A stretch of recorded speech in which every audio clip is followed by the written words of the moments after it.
음양오행과 주요 그리고 명당 제38회 주유왕 여산봉화. 소주의 마지막 왕이 유왕으로 미녀포사와 여산봉화의 이야기 속으로 들어가 보겠습니다. 46년 기원전 782년 선왕이 세상을 두고 아들 유왕 궁생이 즉위했다. 유왕 2년 소주 삼천유역에 지진이 발생했다. 백양모가 이렇게 아뢰었다. 주가 망하려 합니다. 무릇 천지의 기운은 그 질서를 잃으면 안 되는데 그 질서를 잃었다면 이는 사람이 어지럽힌 것입니다. 양기가 밑으로 막혀 나오지 못하는데 음기가 이를 눌러 올라오지 못하게 하면 지진이 발생합니다. 지금 삼천유역에서 지진이 발생한 것은 양기가 자기 자리를 잃고 음기에 눌렸기 때문입니다.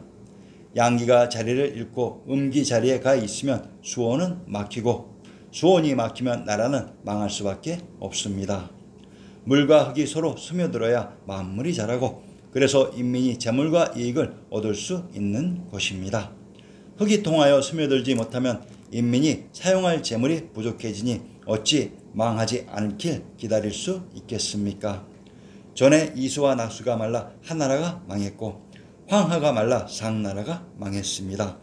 지금 주나라의 덕이 이 두 나라의 말기와 같아 하천의 원류가 막혔고 막혔으니 마를 것이 뻔합니다. 모름지기 나라란 산과 하천에 의존할 수밖에 없는데 산이 무너지고 하천이 마르는 것은 만국의 징조입니다. 하천이 마르면 산이 무너질 수밖에 없습니다. 만약 나라가 망한다면 10년이 채 안 걸릴 것입니다. 하늘이 버리면 10년을 넘기지 못합니다. 이 해에 세 하천이 말랐고 기산이 무너졌다. 3년 유왕은 포사를 총애했다. 포사가 아들 백복을 낳자 유왕은 태자를 폐하려 했다.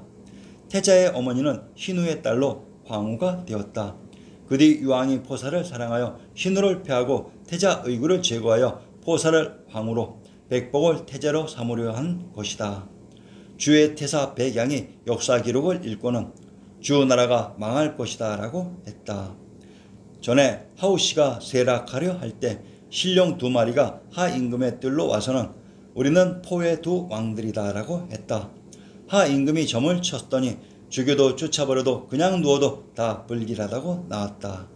다시 점을 치니 침을 받아 보관해두면 괜찮을 것이라 했다. 이에 재물을 올리고 글을 지어 고하자 용은 사라지고 침이 남았기에 상자에 넣고 잘 감추었다. 하나라가 망하자 이 상자는 은나라로 전해졌다. 은나라가 망하자 이 상자는 다시 주나라로 전해졌다.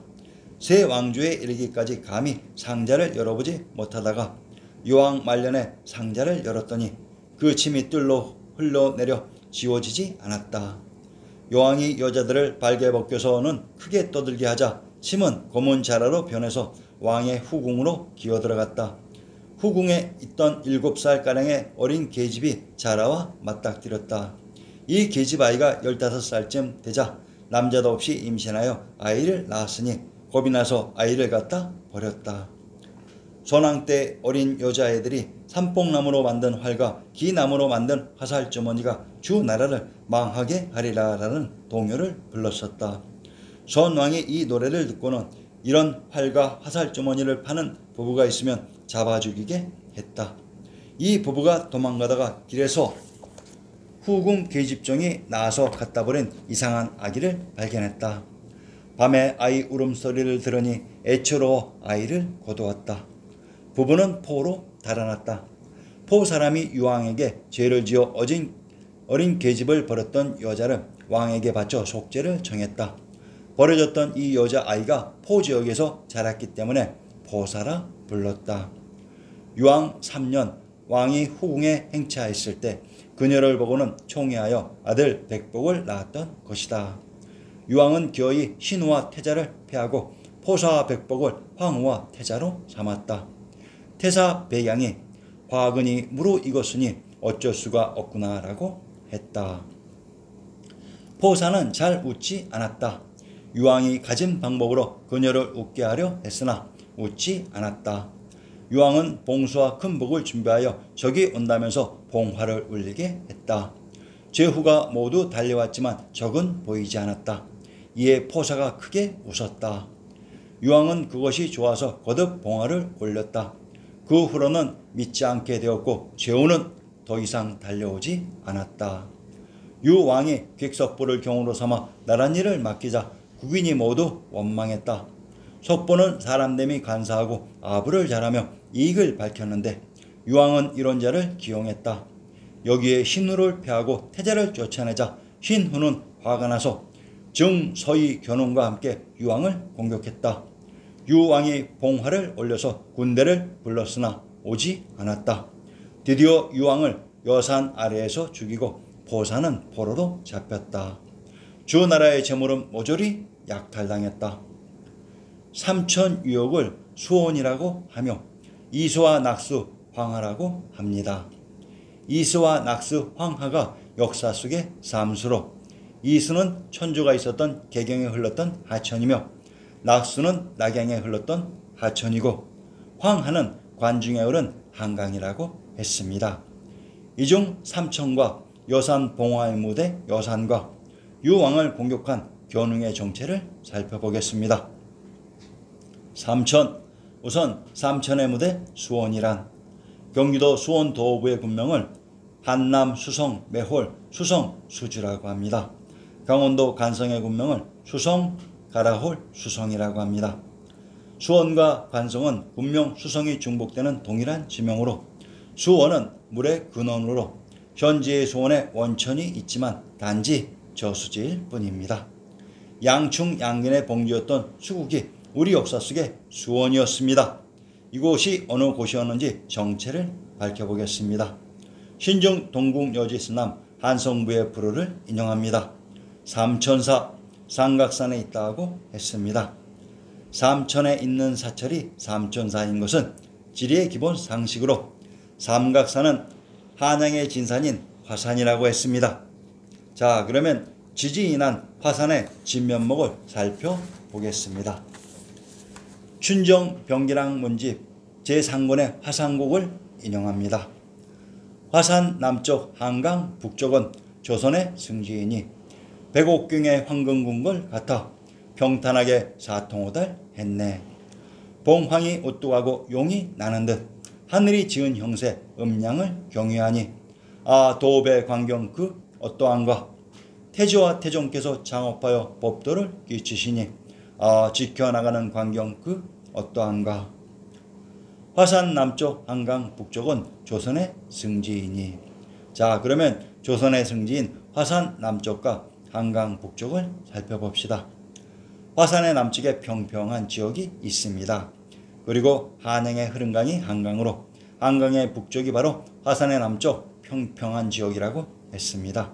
참으로 신기하죠. 그 산중에 평평한 지역이 있습니다. 그러면 이곳이 과연 무엇인지 그 정체를 밝혀봅시다.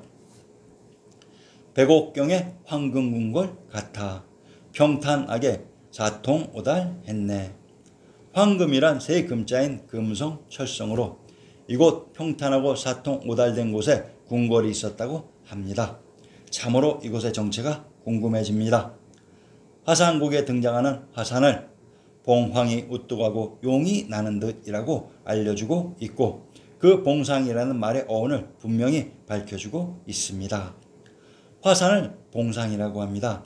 이곳 봉상은 이전에 아방궁 편에서 모두 밝혀드린 진시황제 진한수 당나라의 모든 궁궐들이 있었던 무대이기도 합니다. 그리고 이것을 정조대왕의 무대 화성의 안이라고 했습니다. 화산에 있었던 성이 화성인 것은 지리의 기본 상식입니다. 아 도배 광경 그 어떠한가. 태조와 태종께서 창업하여 법도를 끼치시니 조선 태조 이성계와 태종 이방원이 도읍한 곳의 공통점은 바로 한양으로 전도한 것입니다. 기가 막히죠.